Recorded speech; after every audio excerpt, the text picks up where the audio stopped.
Hello guys, and welcome to part 3 of this Pygame tutorial where we're creating a sliding puzzle game. So in the last part we managed to create the grids and to put the tiles in place with the numbers in the center, but if you click on them, nothing happened yet. So just one thing that I forgot to do in the last video is to change the color of this empty tile. I don't really like it when it's black like that. So to do that, you just go to this sprites class, this sprite file, and on your tile file, we did all of this. So if the text is not empty, then we do all of that. Else, we just fill the image with the background color. So background color, yeah. And now if I go back in here, now that empty tile is the same color as the background. I just prefer it like that. You can leave it as black as well. It doesn't really matter, or you can fill it with another color. It's up to you. So today we're gonna be working on this tile class. We have to add a few more functions in here, which will be to check the tiles around the tile that we're clicking. So we're gonna be doing the events in here to see where we click with the mouse, and then we're gonna create these functions to see. So every time we click on a tile, it's gonna check the tiles on the right, on the top, on the left, and down to see if they are inside of the grid. That's what's these functions are gonna do that we're gonna write now. And then we're gonna have some other functions in the event in here to check if that tile on the right or the left or up or down is empty. And if they are empty, then we swap the tiles. So if I click on number 8, it's gonna check the right side. It's gonna see it's inside of the grid. It's gonna check if it's empty, and if it is empty, then it's just gonna swap. So it's gonna put the 8 tile number here, and the empty tile is gonna come over here. And then you can continue the game like that. Okay, so let's just create these functions here, which are gonna be right, left, up, and down. So these are just to check on the right of the tile that we're selecting, on the left of the tile, the up of the tile, and down of the tile. The next tile to it, I guess. So in all of this, we're just gonna return, it's gonna return a true or false in here. So we have to return on the right is self.rect.x plus tile size. Okay, so let me see, can I run? I can't run this. Let me just pass all of this so I can run and show you. Okay, so in this case here, to the right, right? So if I'm clicking on number 8, we have to check the self.rect.x is gonna be the x of 8, which is right here on the top left, plus tile size. So that means we're checking the one on the right. If I want to check the one on the left, I do minus tile size. Okay, and if I want to check the up and down, I just do the y coordinates. So y is also here on the top corner. Y minus tile size is going to be up above. Y plus tile size is going to be the one down. And we just have to check this if it's less than the game size times tile size. So the game size is 3. So there's 1, 2, 3. The tile size, so we're checking against 3 times tile size, which is the right side of the border. So we need to see if this tile that we're checking is inside of the grid. Okay, so if I click on number 6, the self.rect for 6 plus tile size outside of the grid, so that's going to return false. And to check the left side, we just check against 0, which is where the grid starts. Okay, so that's the right. for the left, we're gonna do self.rect.x minus tile size, and this has to be more or equals to 0. For up, we're gonna return self.rect.y minus tile size more or equals to 0. And if you guess right, for down, we're going to return self.rect.y plus time size less than game size times tile size. So every time we click on a tile, we are going to check if it's in the tile that we're clicking, and then we're going to run all of these functions to check whether the right tile is in the game, inside of the game, the left, the up, and the down. We're checking if they are inside of the grid. Okay, and then we're gonna go back into the events function in here, and then in here we're gonna write to see if that tile is a 0, is an empty in this case. So we're gonna check against this grid here, which we're creating the tiles grid. So this tile grid here represents the grids with the 1, 2, 3, 4, 5, 6, 7, 8, and 0. So we're gonna check against this to see if the tile next to it is a 0 or not. So if it is a 0, then we just swap them. I hope this is making sense. Trying my best to explain everything here. So in here we're gonna, first of all, actually I just noticed that I made a mistake in here in the last video as well. Where we're drawing the tiles in here, you cannot draw them on the draw function, because we're going to be repeating this on the events in here. Every time we change a tile, we're going to draw it again in here. If you draw on the draw function, you can have some weird bugs. So we're going to draw the initial tile size in the new function. So we create everything and then we draw the tiles. And then if we click on a button, we're going to update that tile, and then we're going to draw it straight away into this screen. Okay, so for now, nothing really changed, still there. And let's write this part of the code now, which is going to be a little bit long.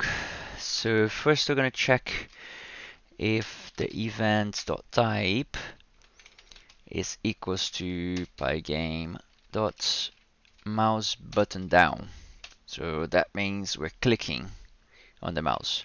And then we're going to check, we're going to take those coordinates. So mouse x, mouse y is equals pygame.mouse.getPos. So this getPos here returns a tuple, and we're just storing into the mouse x and mouse y variables. Now we're going to do two loops in here. We're going to take for row and tiles and enumerate self.tiles, and for column and tile and enumerate tiles. Okay, so self.tiles is a 2D list. The enumerate functions takes the index and the element on the list.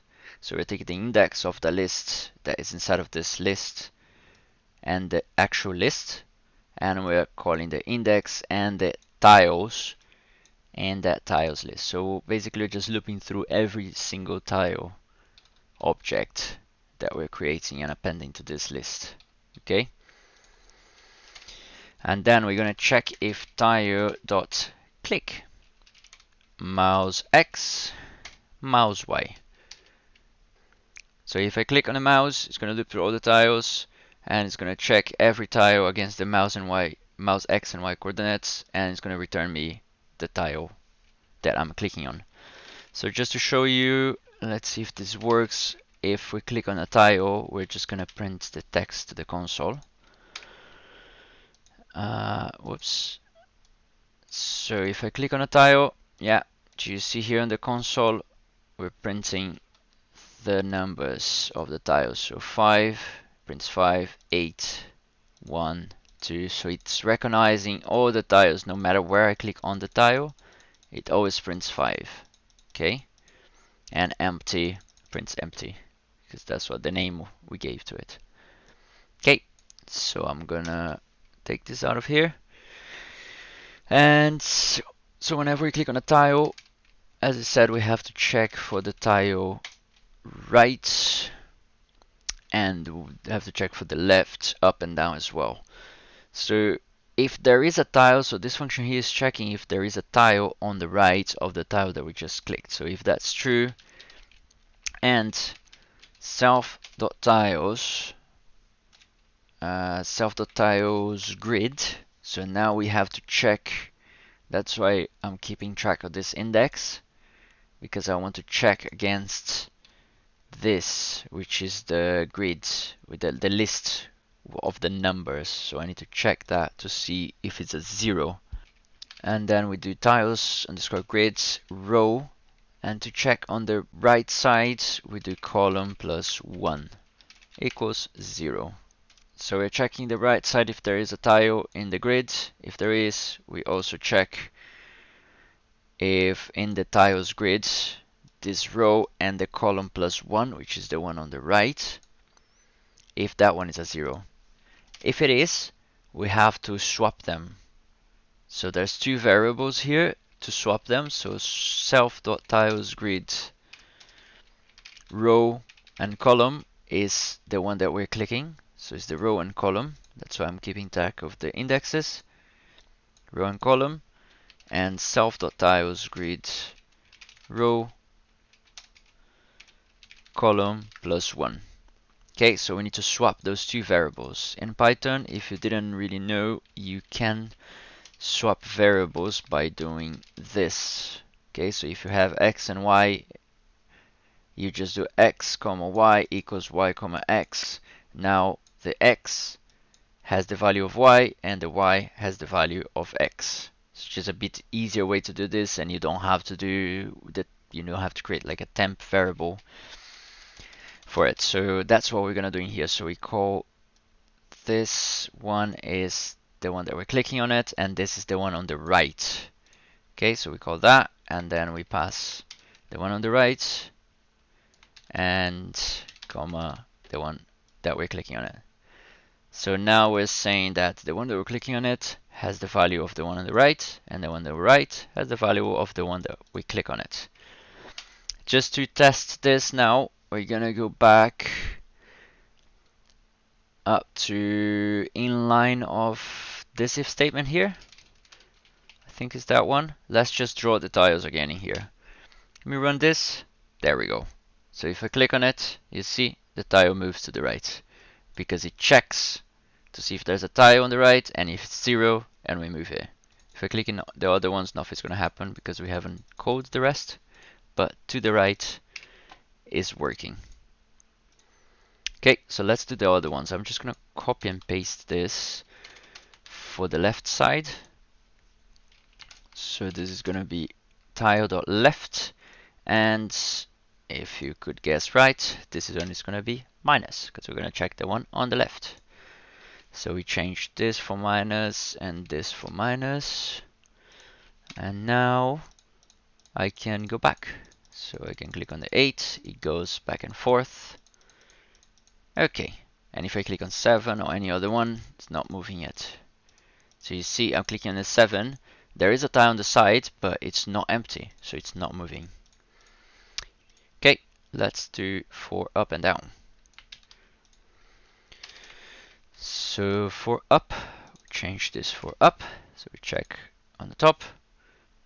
And this one is going to be row -1, and this one is going to be just column. Now here and here. This is just column, this is row -1. And let's do the same for this is down. And then we're just gonna select all of this, change for plus. Let's see, so it can go down, can I go up, can go right.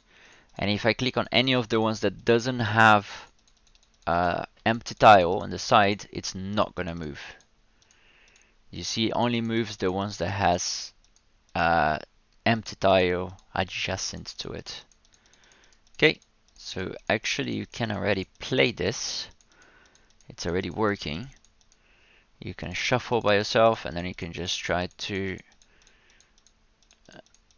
put the tiles together. Let's see if I can do this